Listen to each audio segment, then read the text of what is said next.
At this point, we've found our booth, we've been able to navigate through the roster, and we've been able to add volunteers. Let's now have a look at assigning activities to the volunteers on our roster.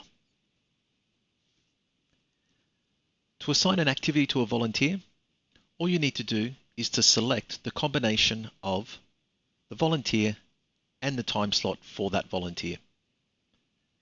If I wanted to assign Corin to the 9 a.m. time slot, I simply need to click once on that time slot. The dialog allows me to allocate a specific activity to that time slot for that person. We get to see the name of the volunteer, the time slot we've selected, and from this activity list, we can then choose the activity available. When you choose OK, you can see that the color of that time slot has changed for Corin. This teal color indicates that she's been allocated to handing out. A volunteer can only be assigned to one activity in any given time slot. In some cases, you'll need to choose between two activities. For the 8 a.m. time slot, if I choose Amira, you can see that I have the ability to choose either scrutineering or setup. When I choose OK, that activity is assigned and the color for that time slot changes for that volunteer. If I want to remove the assignment from that volunteer, all I need to do is to select that time slot. Currently, Corin is allocated to handing out at 9 a.m.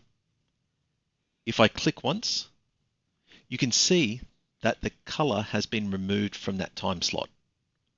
That simply indicates that Corin is no longer assigned to that activity at 9 a.m. I do have the ability to assign a series of time slots all at once. If Corin was being allocated from 9 a.m. through to 1 p.m., then I can click and drag across all of those time slots.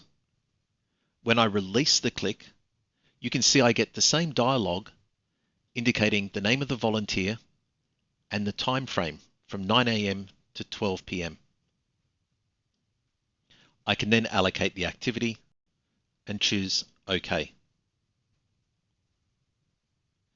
This indicates that Corin has been assigned from 9 a.m. up to the 12 p.m. time slot, which means she's there until 1 p.m. To save the changes that you've made, use the Save option here in the top right-hand corner. You'll get an indicator to say that the roster has been updated. Note that if you make a change to the roster and then navigate away from that roster, you'll be given a warning telling you that you have unsaved changes. At this point, if you choose Cancel, you'll be given the option to return and save those changes.